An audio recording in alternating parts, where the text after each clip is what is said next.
Ya,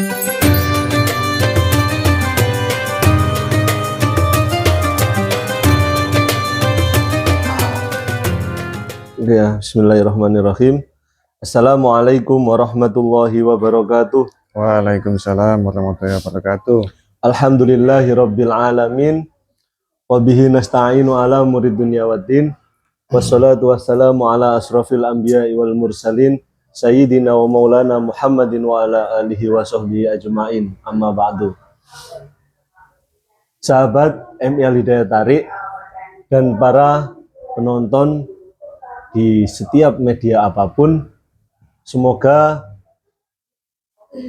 panjenengan semua selalu diberi kesehatan dan kelancaran untuk menjalani segala apapun amal ibadah, terutama puasa di bulan suci Ramadan ini. Amin. Selanjutnya, marilah kita panjatkan puja-puji syukur kepada Allah Subhanahu wa Ta'ala yang telah memberikan kesehatan kepada kita semua, sehingga untuk podcast ini insya Allah akan kita laksanakan dan berjalan sampai akhir nanti dengan lancar. Amin, amin, ya rabbal alamin. Kemudian salawat serta salam mudah-mudahan tetap tercurahkan kepada junjungan kita Nabi besar Muhammad SAW yang telah membimbing kita dari zaman yang jahiliyah menuju zaman yang terang benderang dengan acuan agama Islam. Alhamdulillah di podcast kali ini kita akan kedatangan narasumber dari jauh ini ya, dari jauh. Yaitu Ustadz Muhammad Fatih Billah ya. Nanti akan beliau perkenalkan langsung secara live ya. Ini sedikit dari saya. Beliau ini pengajar, kemudian sejarawan, kalau menurut saya juga sejarawan. Salawan ecek-ecek. Kemudian pokoknya banyak sekali ya yang tidak bisa saya jelaskan semuanya. Intinya spesial. Ya, di podcast kali ini insya Allah spesial sekali dengan tema Nuzulul Quran ya, Nuzulul Quran. Mungkin kita bisa langsung geser saja ya ke Ustadz Muhammad Fatih Billah ya. Boleh, boleh. Oke. Kepada Ustadz Muhammad Fatih Billah, monggo kula semanggaken untuk memberikan kajian podcast dengan tema Nuzulul Quran. Bismillahirrahmanirrahim. Assalamualaikum warahmatullahi wabarakatuh. Alhamdulillahirabbil alamin wassalatu wassalamu ala asrofil anbiya'i wal mursalin sayyidina maulana Muhammadin wa ala alihi washabihi ajmain. Amma ba'd. Perkenalkan, nama saya Muhammad Fatih Billah. Saya juga pengajar di MI Hidayat Tarik. Terus selanjutnya semoga kita semuanya diberikan kesehatan, kelancaran dalam beribadah puasa sampai akhir Ramadan nanti. Amin amin ya rabbal alamin. Selanjutnya izinkan saya di sini untuk menjadi narasumber. Mungkin bagi panjenengan yang melihat video ini, penonton, para pemirsa semuanya, mungkin barangkali saya ada salah dalam penyampaian. Mohon kritik dan saran dipersilahkan, karena saya juga masih dalam proses al-fakirul ilmi, fakir yang terhadap ilmu, saya nggak bisa apa-apa. Mungkin ini saya kaget kemarin loh, Pak Amri nyuruh saya, nggak salah tak Pak Amri. Jadi seperti itu ya, mohon maaf yang sebesar-besarnya.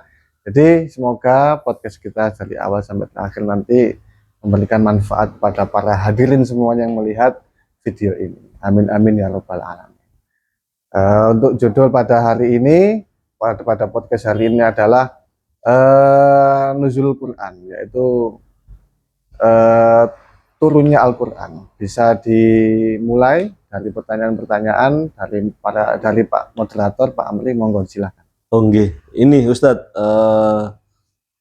saya dan tim sudah menyusun beberapa pertanyaan sih untuk tema kali ini ya. Yang pertama itu nanti ada apa sih Nuzulul Quran itu. Kemudian yang kedua ada mengapa Al-Quran tidak diturunkan sekaligus semuanya, melainkan secara berangsur-angsur selama kurang lebih 23 tahun. Kemudian yang ketiga, apa amalan terbaik yang bisa kita lakukan untuk mengisi malam nuzulul Quran? Dan yang pertanyaan terakhir ini, apa pesan untuk teman-teman di rumah agar bisa menjadi generasi Quran atau anak-anak yang cinta Al-Quran? Oke, terima kasih. Untuk yang pertama, tadi soalnya yang pertama adalah apa itu nuzul Quran. Oke, nuzul Quran adalah sebuah peristiwa, malam peristiwa tentang turunnya Al-Quran. Jadi sebelum peristiwa ini saya bahas dari awal. Pada saat itu Nabi Muhammad SAW itu mulai resah, kebingungan. Kalau dalam bahasa kita itu bahasa galau ya, galau. Karena apa? Nabi Muhammad kebingungan karena itu melihat keresahan para umat Islam yang ada di Mekah, orang kafir Quraisy, diberikan dakwah tapi masih banyak yang melenceng. Jadi sehingga saat itu Nabi Muhammad SAW pergi ke Gua Hiro, habis itu naik, merenung sambil melihat kota Mekah. Jadi posisi duduk sambil melihat kota Mekah. Gua Hiro ada di atas gitu ya? Ya, Gua Hiro ada di atas. Kalau kita kalau pada zaman sekarang ini, kalau kita galau, healing lah, ya, healing. Healing. Kalau zaman Nabi Muhammad galau, memikirkan para umatnya, akhirnya pergi ke Gua Hiro, duduk melihat Ka'bah sambil melihat kota Mekah, sambil merenung bagaimana umatku ini kok bisa seperti ini. Akhirnya dari perintah Allah Subhanahu wa taala menyuruh Jibril untuk menurunkan sebuah ayat yang mana ini adalah peristiwa nuzul Quran. Nah, pada saat merenung, Nabi Muhammad didatangi oleh malaikat Jibril. Nah, malaikat Jibril ini menyampaikan pesan kepada Nabi Muhammad. Wahai Muhammad, apa yang dikatakan Jibril? Iqra ya Muhammad. Apa kata Nabi Muhammad? Ma'ana biqori. Saya tidak bisa membaca. Sampai 3 kali. Iqra ya Muhammad. Ma'ana biqori. Iqra ya Muhammad, ma'ana biqori. Sampai 3 kali Nabi Muhammad tidak bisa membaca. Akhirnya pada suatu riwayat sebuah tafsir, ya, sebuah hadis dan tafsir, para ulama menyampaikan itu malaikat Jibril memeluk Nabi Muhammad. Memeluk Nabi Muhammad sambil berkata sama, Iqra ya Muhammad. Akhirnya Nabi Muhammad bisa membaca Iqra bismi rabbikal ladzi khalaq, khalaqal insana min 'alaq, Iqra wa rabbukal akram, alladzi 'allama bil qalam, 'allamal insana ma lam ya'lam. Itu ayat yang pertama kali turun. Jadi sebetulnya Nabi Muhammad belum bisa membaca Al-Quran, belum bisa membaca tulis lah, membaca semuanya. Kan Nabi Muhammad disuruh untuk membaca Iqra ya Muhammad, mana Nabi Quraisy tidak bisa membaca. Lalu kemudian turunlah ada setelah Al-Alaq, ya, habis itu Al-Mudassir yang berbunyi Bismillahirrahmanirrahim, ya ayyuhal mudassir kum fa'andir. Wahai orang-orang yang berselimut, berilah mereka peringatan. Nah, itu ayat kedua. Dalam suatu riwayat ulama ada yang mengatakan Al-Mudassir itu turun sebelum Al-Alaq, ada yang mengatakan setelah Al-Alaq. Jadi seperti itu. Itu adalah sebuah pengertian tentang malam nuzul Quran. Oke, selanjutnya. Oh iya, ada pertanyaan. Sangat menarik sekali penjelasan dari Ustadz Fatih. Nah, ini yang saya sukai dari beliau. Karena apa? Dari setiap jawaban itu selalu diselingi sebuah kisah. Makanya saya bilang beliau ini tokoh yang banyak memahami beberapa kisah-kisah dari berbagai kisah keislaman maupun kisah-kisah sejarah dan asal muasal dari sebuah tempat. Beliau insya Allah tahu ya hanya kan? sebagian saja. Karena suka membaca, tapi intinya dibaca tadi ya. Iya. Ya karena mengikuti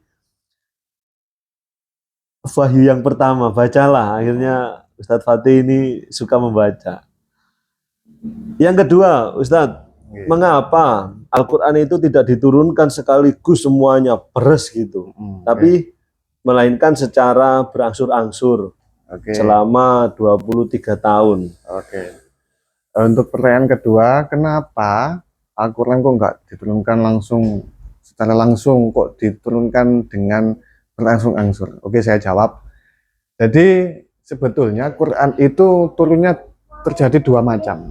Yang pertama adalah yang dinamakan Al-Inzal, yang kedua At-Tanzil. Kalau Al-Inzal itu proses turunnya itu yang kita lihat Al-Quran sampai sekarang, dimulai dari Al-Fatihah sampai An-Nas, itu namanya Al-Inzal, turun langsung satu paket dari Allah Subhanahu wa Ta'ala, tapi melalui perantara transit sebuah hadis raksasa. Hadis raksasa itu kita namakan yaitu Lauhul Mahfud.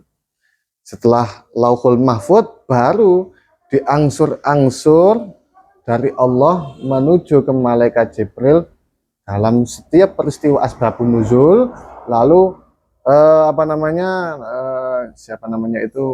malaikat Jibril menyampaikan kepada Nabi Muhammad SAW. Jadi ada dua, ada Al-Inzal yang kalamuzati, kalamullah, langsung turun ke Lauhul Mahfud. Lauhul Mahfud adalah sebuah hadis raksasa yang terpelihara, Al-Mahfud terjaga, terpelihara.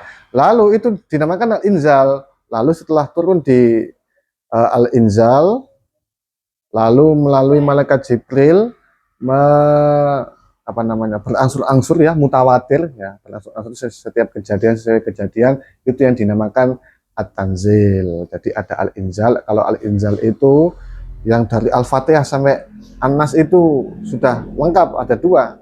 Yang kedua adalah At-Tanzil, yaitu proses turunnya itu berangsur-angsur. Terus selanjutnya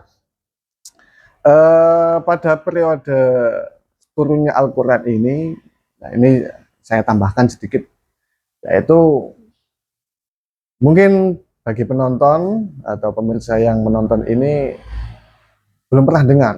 Tapi saya juga kaget juga dari penjelasan Gus Baha Kiai Haji Bahauddin Nur Salim, bahwasanya ketika proses turunnya Al-Quran itu yang paham bukan orang-orang Islam pada zaman dahulu, bahkan orang-orang Muslim yang sudah paham.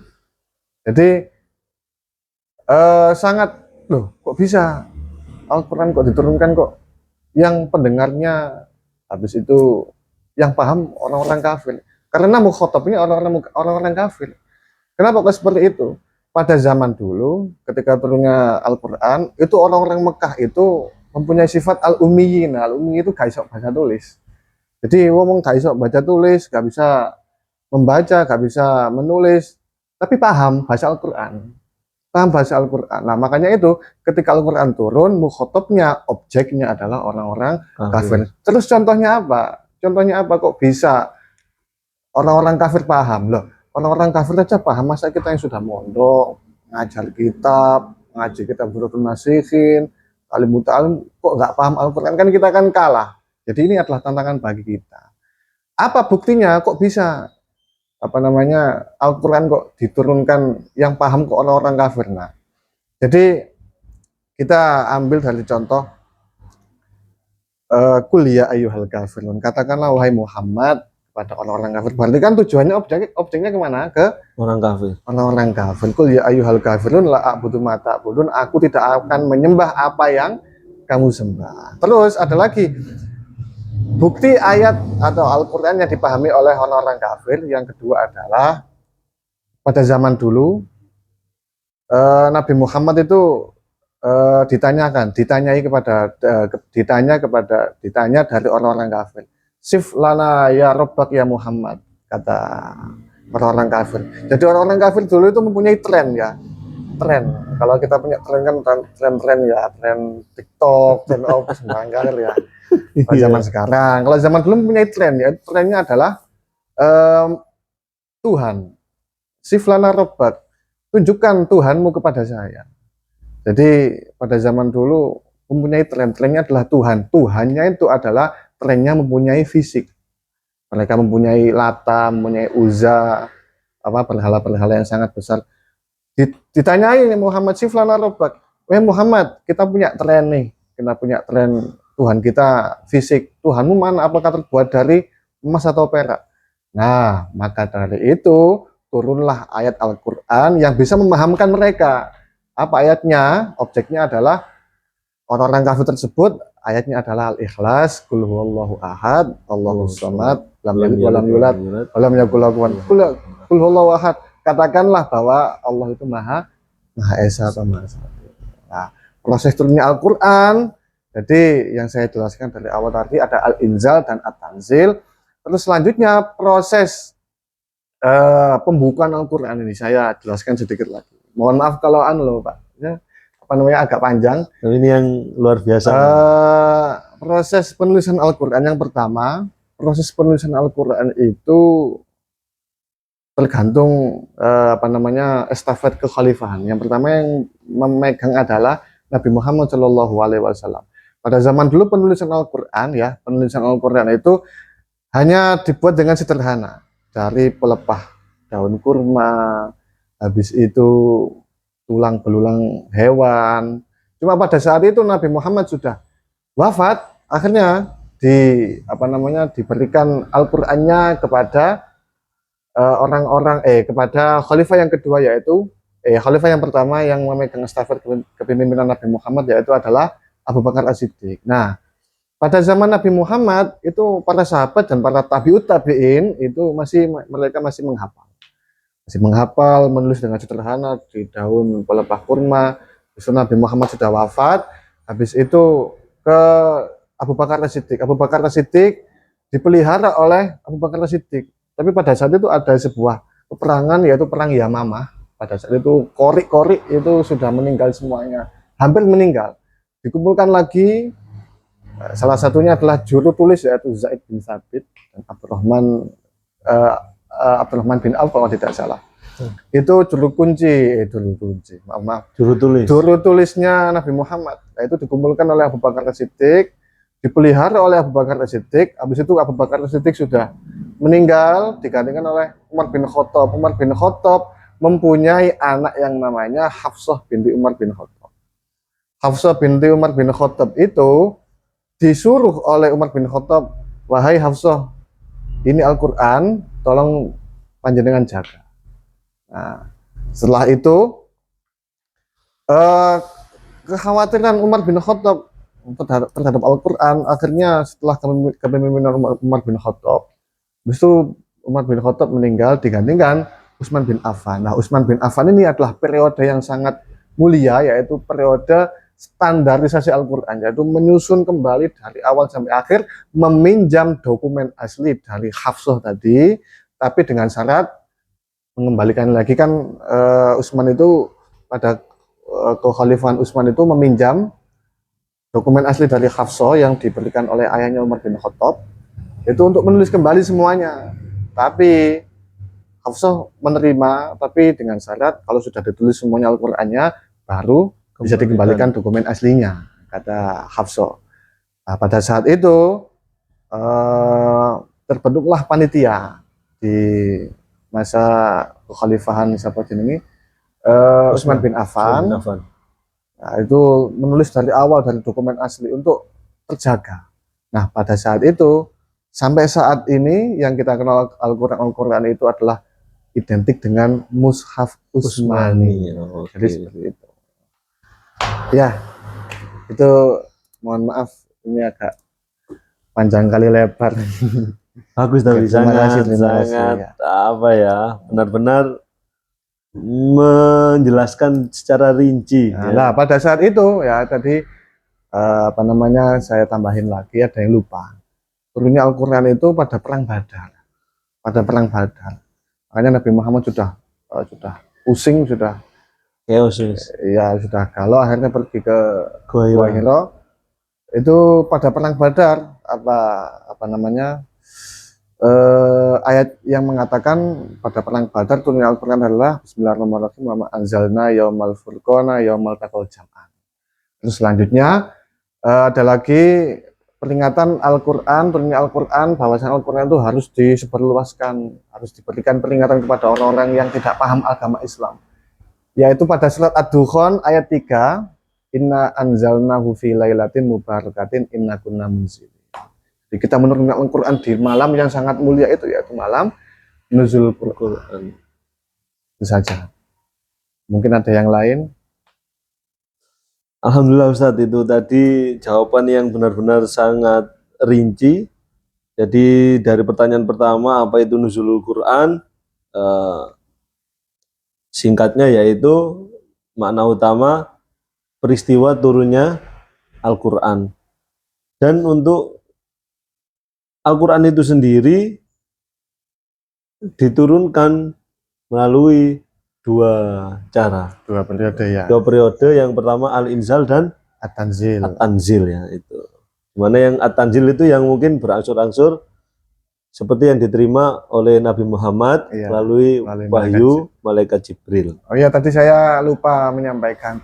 Proses turunnya itu secara mutawatir. Jadi secara apa namanya? Secara berangsur-angsur sesuai dengan asbabun nuzul ya. Sebab turunnya ayat. Contoh, ketika ada turunnya ayat peristiwa. Jadi dibagi menjadi dua ya. Yang pertama adalah Al-Quran yang turun di kota Mekah yang kita sebut surat Makkiyah. Yang kedua turun di Madinah yang kita sebut Madaniyah.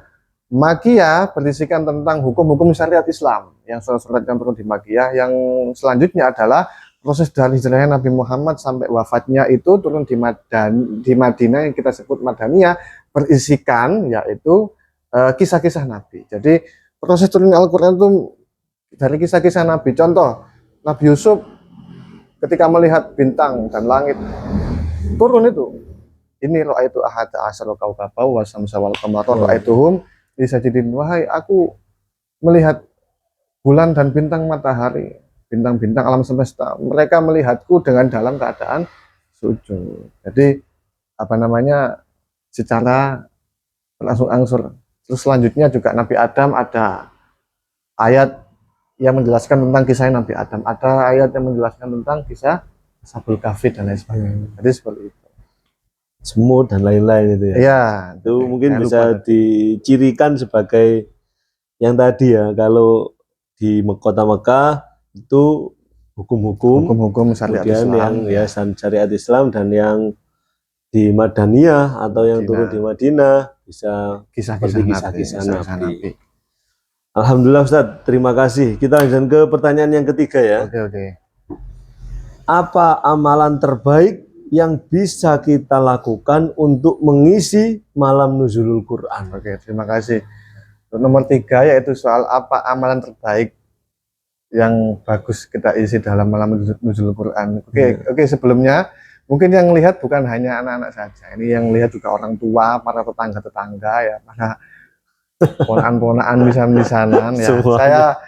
Saya jelaskan dari awal. Nggak apa-apa, agak-agak lama nggak apa-apa. Oh iya, Ustaz. Okay. Amalan terbaik apa? Saya urut dari awal. Malam nuzul Quran disetujui oleh para ulama pada tanggal 17 Ramadan. Ya, pada tanggal 17 Ramadan itu sudah fix. Tapi Nabi Muhammad SAW pernah bersabda, bersungguh-sungguhlah tetap harus mencari di 10 terakhir Ramadan. Yopo-yopo tetap golek pada 10 Ramadan. Bersungguh-sungguhlah. Oke. Nah, untuk pada konteks saat ini, kalau kita mencari 10 Ramadan terakhir, itu kan berarti kan malaikat tanya, loh, kamu kok ket mulai? Gitu sih. Kamu ket mulai lah, kan awal Ramadan yang diae. Nah, ada ayat yang singkat, yang enggak ada tanggalnya, yaitu syahrul Ramadan alladzi unzila fil Quran. Nah, itu adalah sebuah ayat sing gak ono tanggalnya. Artinya apa? Dari tanggal 1 sudah klimaks. Sudah kita bisa mendapat, ini agak melenceng sedikit dengan materi Lailatul Qadar. Itu kan hampir sama, nuzulul Quran sama Lailatul Qadar. Lailatul Qadar. Lailatul Qadar sama nuzulul Quran itu ada yang apa namanya ulama mengatakan 10 hari terakhir ya dengan Nabi Muhammad, ada yang 15 hari terakhir, ada yang bilang 10-10 alias tanggal 11 sudah mulai. Nah, pada saat itu berarti kalau kita mencari 10 terakhir, berarti Yang 20 hari awal pertama kita terus nggak ngapa-ngapain. kita nggak ngapa-ngapain lah. Nah, kan gitu. Nah, itu kan malaikat kan bingung loh, berarti awakmu kan golek ket biyen iku nang ndi ae. Tapi ada sebuah ayat Al-Qur'an sih nggak ada tanggalnya, yaitu Bismillahirrahmanirrahim, Syahrul Ramadan alladzi unzila fihil Qur'an. Nah, pada saat itu pada ayat ini adalah sebuah berarti full Ramadan dari tanggal 1 sampai 30 itu sudah klimaksnya. Iya, istimewa Al-Qur'an. Jadi nggak harus nunggu. Nah, kita menukil hadis Nabi Muhammad yang 10 hari terakhir itu kita disuruh ayo golek ono, bukan seperti itu, tapi sungguh-sungguhlah. Kan sungguh-sungguhlah dalam 10 hari terakhir, bukan cari. Kalau kita cari kan 10 hari terakhir kan ya sama tadi ketika malaikat ngomong ya kan golek kayak awal aja menggolek. Nah, jadi seperti itu. Terus selanjutnya keistimewaannya umatnya Nabi Muhammad ini saya ceritakan secara lagi. Ada sebuah kitab hadis pada zaman dulu yang mana hadis ini saya menukil kalamnya Gus Bahar. Jadi ada sebuah kitab hadis-hadis pada zaman dahulu ini mengatakan bahwasanya Nabi Muhammad cerita pada saat itu Nabi Muhammad sedang duduk lalu cerita kepada tabi'in atau para sahabat-sahabatnya, cerita pada zaman Nabi Nuh, Nabi Musa dan lain sebagainya itu umurnya panjang-panjang loh Pak Amri. Itu umurnya panjang 1000, Nabi Ibrahim 850 950 tahun. Nah, pada saat itu Nabi Muhammad mulai resah, kapan ya umatku sing berumur pendek itu mendapatkan sebuah pahala yang sangat besar. Akhirnya langsung Allah merespon, tenang saja wahai Muhammad, aku akan memberikan sebuah hadiah atau bonus, yang mana bonus itu yang bernama Lailatul Qadar. Lailatul Qadar adalah lebih mulia atau malam yang sangat mulia yang melebihi 1000 tahun. Al-Fisyahr 1000 bulan, mohon maaf. 1000 bulan. Nah, 1000 bulan ya, Al-Fisyahr 1000 bulan itu maknanya adalah menggantikan umurnya nabi-nabi terdahulu. Jadi yang ratusan tahun ya, yang 1000 itu kan panjang-panjang. Tapi Nabi Muhammad gak oleh bonus, umat Nabi Muhammad. Akhirnya Allah langsung merespon. Allah Subhanahu wa taala langsung merespon.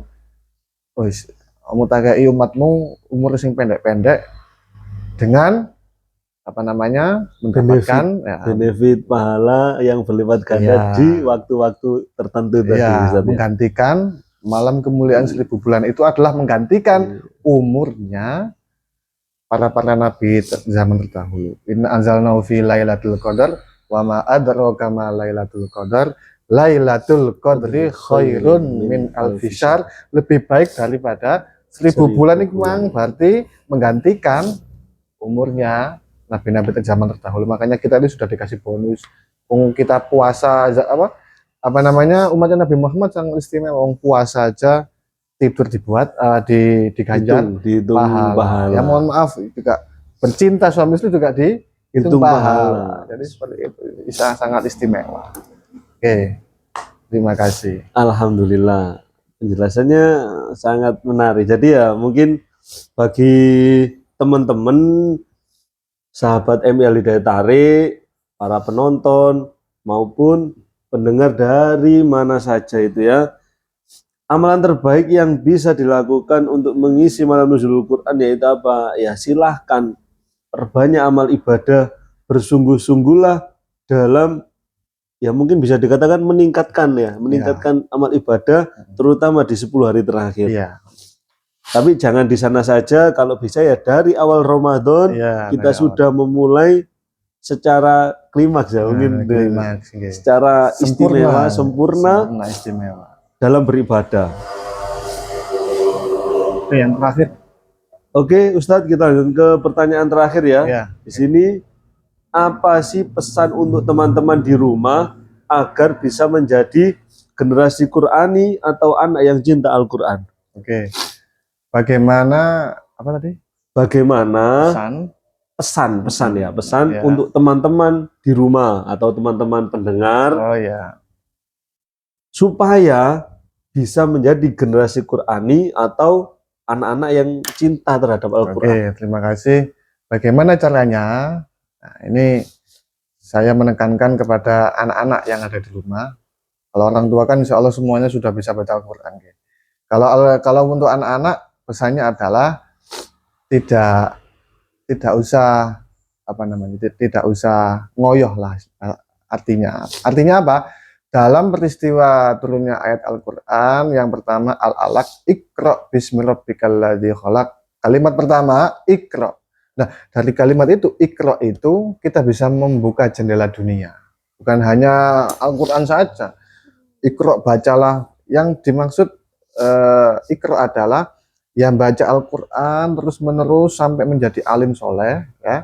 Yang kedua adalah Iqra, bacalah untuk membaca peradaban dunia. Kalau kita kepingin menjadi dokter, pilot, ataupun tentara, ataupun dan lain sebagainya, pengusaha kaya raya, apa yang kita lakukan? Yaitu tadi, bacalah dunia, bacalah peradaban, bacalah sejarah. Itu akan membuat kita melek terhadap teknologi atau peradaban pada saat ini. Tapi jangan lupa membaca Al-Qur'annya juga anak-anak harus konsisten untuk menjadi generasi Qur'ani dengan cara fi dawamil qiraatil Qur'an, terus menerus untuk membaca Al-Qur'an. Sudah itu saja Pak Amri untuk pesan-pesan untuk menjadi generasi Qur'ani.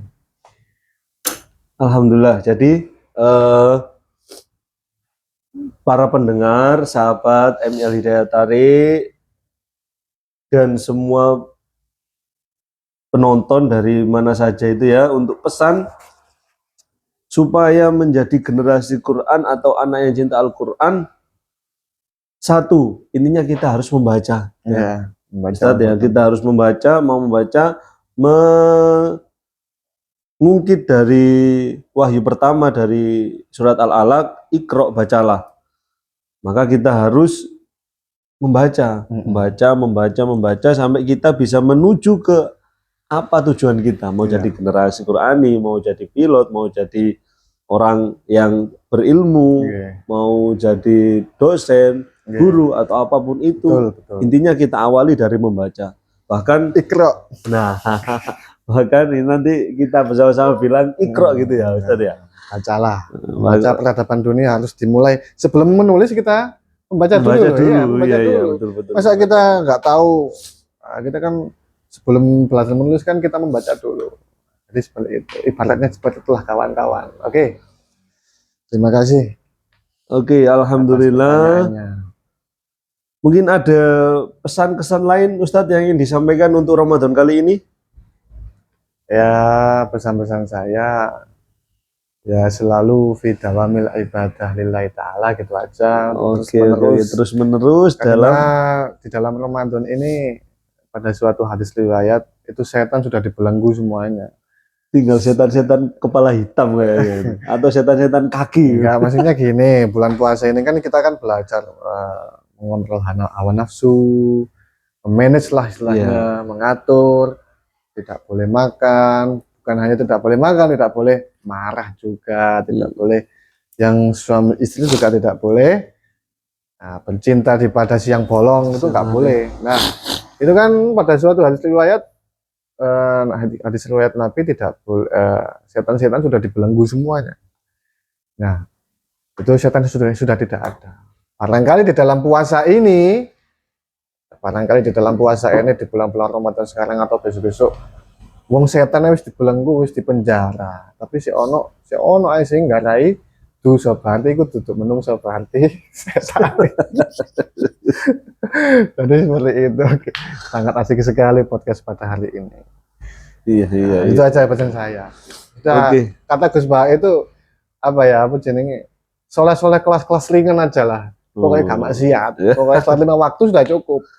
Nah, kalau kita nggak biasa tahajud sampai duha, itu kan nyelak no duha, itu kan hati kan kok kayak gak ikhlas, kepeksa akhirnya kancangannya hilang. Akhirnya kata Gus Pak, kelas-kelas lingkungan sing wajib, zakat, puasa ya apa jenenge rukun Islam itu sudah jalankan sudah cukup. Itu bisa membawa kita ke surga udah ya. Iya, kan surga kan kata Gus Pak itu seperti ini. Surga itu kuncinya cuma satu, miftahul jannah, la ilaha illallah. Lah awak dhewe gak ono kunci neraka. Kabeh kepingan neraka kabeh. Lah sebagai umat Nabi Muhammad ya guyon-guyonan seperti ini yang bisa mencairkan suasana. Jadi miftahul jannah, kuncinya surga adalah membaca la ilaha illallah. Ngono kok si akeh sing pengen mlebu neraka. Padahal neraka gak ono kuncine. Ya, Oke, Ustadz, alhamdulillah podcast hari ini kita akhiri dulu ya.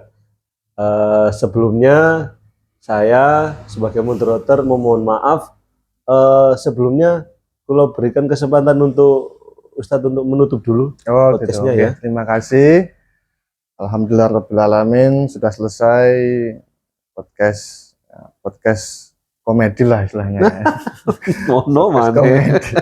Podcast komedi sambil goyang ya, emangnya enak sambil goyang soalnya bisa langsung masuk. Kalau kita tegang-tegang nanti nggak enak. Ya sama seperti Wali Songo dulu menyebarkan agama Islam di Jawa juga kan, jangan seperti kesenian ya, melalui media perkawinan dan sebagainya. Terima kasih. Barangkali mungkin ada pertanyaan ya sampaikan kepada via WA maupun nanti di kolom komentar ya. Di kolom komentar kita tunggu pertanyaan. Ya, kalau ada saran ataupun kritik. Oh iya. Jadi saya juga masih belajar ya. Saya bilang tadi awal al-fakirul ilmi, masih fakir terhadap ilmu, saya masih belum ada apa-apanya dengan para orang-orang yang sudah mengerti semua.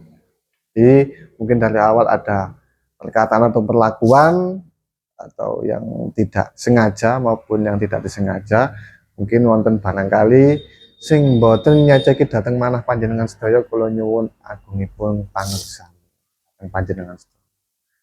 Ampun itu saking kula. Ampun Pak Amir.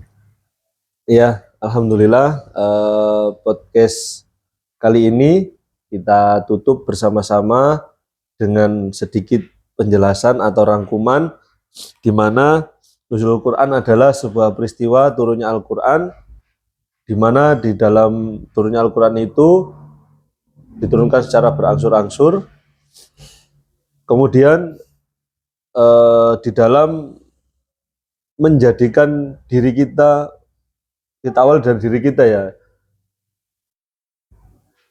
Pesannya bagaimana cara untuk membuat diri kita menjadi generasi Al-Quran atau yang mencintai Al-Quran, maka kuncinya satu, bacalah.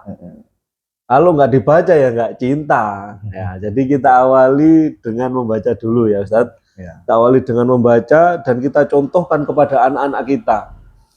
Monggo para orang tua harus mau memberikan figur positif, terutama dalam membaca Al-Quran. Nggak perlu dipamerkan ke tetangga yang lain, pamerkan dulu ke anak kalian, ke anak panjenengan, supaya anak-anak bisa mencontoh, oh orang tua saya ngaji, orang tua saya baca Al-Quran, orang tua saya sholat. Jadi insya Allah anak yang kita berikan stimulasi contoh-contoh positif tadi akan menjadi generasi Islam yang bisa mencerminkan dan menyelamatkan kita di akhir zaman nanti. Amin Allahumma amin.